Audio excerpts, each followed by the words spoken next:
Des années que j'essaye d'élucider un mystère.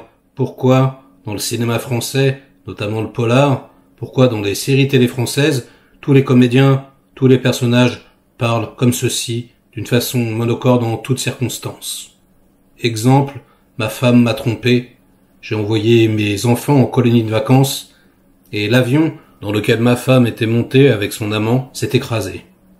Il s'est écrasé sur la colonie de vacances de mes enfants. Il n'y a aucun survivant. Robert, va me chercher du jambon. Si vous avez la solution, ça m'intéresse.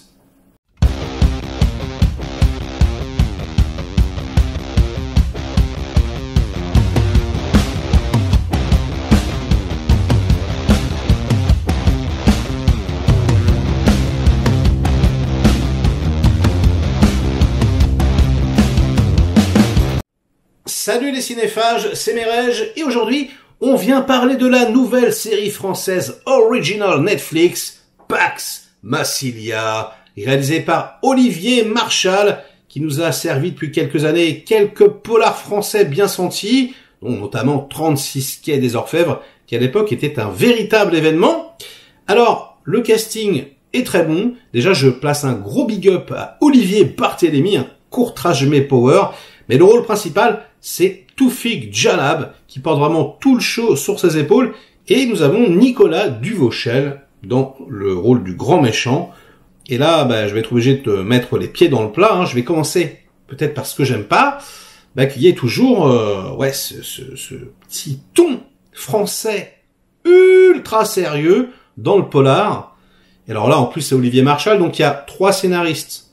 C'est un petit peu l'inspecteur des travaux finis, là, Marchal, c'est pas lui qui a écrit, mais il est crédité, il a retouché les dialogues, et je crois qu'il aurait pas dû, quoi. C'est encore une fois, il y a des gros mots toutes les 3 secondes, et je dis pas que ça ne peut pas exister dans la réalité. Olivier Marchal, c'est un ancien flic, donc oui, on parle comme ça dans la vie, certainement, peut-être, mais au cinéma, ça fonctionne pas forcément, quoi. Il y a un truc, sorte de langage Titi Parigot à l'ancienne, avec des saloperies de gros mots toutes les secondes. Mais c'est insupportable, et surtout, c'est non-stop action, c'est-à-dire que il n'y a pas un moment donné où il se pose, où il parle normalement. C'est vraiment, après un go fast, ils se sont fait braquer ces fils de pute. Qu'est-ce qui branle cet enculé? Enfin, vraiment, c'est ça, tout le temps. Et moi je dis, il faudrait que ça soit écrit un tout petit peu plus subtilement, surtout les dialogues. Bon, et les péripéties également, sont un peu capillotractées. C'est un enchaînement, mais vraiment de coups de marteau sur les rotules. Pim, on t'éclate le pied. Pim, on t'éclate le deuxième. Ça ne s'arrête jamais. C'est-à-dire que, et ça se voit d'autant plus dans une série, à la rigueur dans un film ça peut passer. Là, c'est limite mélodramatique, les enfants. C'est-à-dire qu'il y a aucune soupape de décompression pour le spectateur.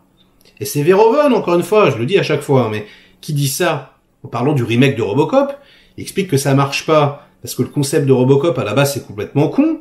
C'est un mec dans une boîte de conserve qui dégomme des méchants, et qu'il y avait besoin d'ironie, d'humour, pour faire passer le tout. Là, il y a rien. C'est 100% sérieux. Et au bout d'un moment, ça flirte avec le ridicule.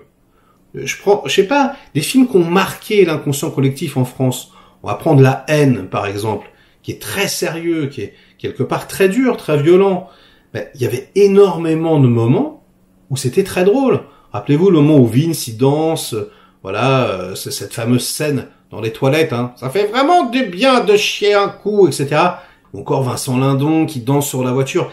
Il y avait énormément de moments où on pouvait souffler. Et dans le Robocop de Verhoeven, pareil, j'en prendrais pour $1, etc. Ça permet, d'aérer le cerveau du spectateur. Si vous voulez, de prendre une certaine distance par rapport à la noirceur qu'on nous impose, quoi. Moi, je trouve que vraiment c'est dommage. Parce qu'il suffirait de quelques petites plages comme ça de décompression pour que ça rende l'ensemble beaucoup plus digeste. Là, les seules petites scènes dans le genre, c'est, ils s'entraînent, ils tirent au flingue, ils vont courir dans la rue, super. Donc ça, c'est vraiment, vraiment dommage. c'est trop. Et vraiment, il y en a trop. C'est pas subtil. Et du coup, bah ouais, on perd un peu l'intérêt au fur et à mesure. D'ailleurs, sur les 6 épisodes de 50 minutes, il y en a 4 réalisés par Olivier Marchal, les 4 premiers. Le pilote, mais quand même la grosse dose, c'est le meilleur épisode, hein, vraiment, ça va à 200 à l'heure, etc. Et puis après, ça perd un petit peu en intensité quand même, mais globalement, ça se regarde. C'est franchement sympa. Si on compare ce travail-là à ce qui se faisait à la télévision il y a 20 ans en France, c'est incroyable même. Le gap qu'il y a eu, c'est exceptionnel. Mais je suis désolé, je suis obligé de pointer quand même les petits défauts. Donc on est toujours à Marseille. C'est comme très souvent, c'est une très belle ville. Hein, franchement, il n'y a pas de problème. Mais on est en terrain un peu conquis quelque part. Hein, il prend pas beaucoup de risques. C'est du Marshall qui fait du Marshall. Hein, la loi Marshall, je sais pas. Il a vraiment créé une recette personnelle au fur et à mesure des années. Et il s'y tient. Il coche absolument toutes ses propres cases. Donc si vous êtes fan du bonhomme, vous allez vous y retrouver. En revanche, voilà, ça peut grincer un petit peu. Hein. Si vous avez un problème, vous aurez toujours des problèmes. C'est Gaumont, il y a de la thune, ça se voit franchement. La caméra est toujours en mouvement, ou quasiment. Je crois qu'il y a alors 3 plans fixes. Donc ouais, ça bouge toujours un petit peu à gauche, à droite. Il y a de la grue, il y a du stead beaucoup, il y a du travelling, il y a de la dolly. C'est franchement ultra bien produit. Je sais pas combien ça a coûté, mais à mon avis un paquet de thunes. Hein, et on a vraiment la sensation d'être devant un gros film. C'est un peu vulgaire, hein, c'est pas très subtil. Hein, voilà, ça est tête dans le mur, quoi. Mais franchement, ça a de la gueule, quand même. Donc au final, est-ce que je vous conseille cette série? Allez, je vous dirais oui, mais avec un petit conseil, regardez pas les 6 épisodes d'affilée. Voilà, faites une petite pause, peut-être 1 ou 2, puis le lendemain 1 ou 2, voilà, parce que sinon, les défauts, vous vous sautez à la tronche, hein, les défauts de scénario. Et puis bon, quel dommage quand même que tout soit monocorde comme ça chez les comédiens. Ils sont dirigés comme ça, c'est pas de leur faute, hein. Ce sont de très bons comédiens. Mais c'est un peu le cancer du cinéma français, hein. Comme je le dis souvent, j'ai tué mon fils, ou je vais acheter des croissants. C'est pareil. C'est incroyable, ça m'énerve. Bon bref, ça sera tout pour aujourd'hui, pour ce petit avis à chaud. Likez la vidéo si elle vous a plu, diverti un minimum.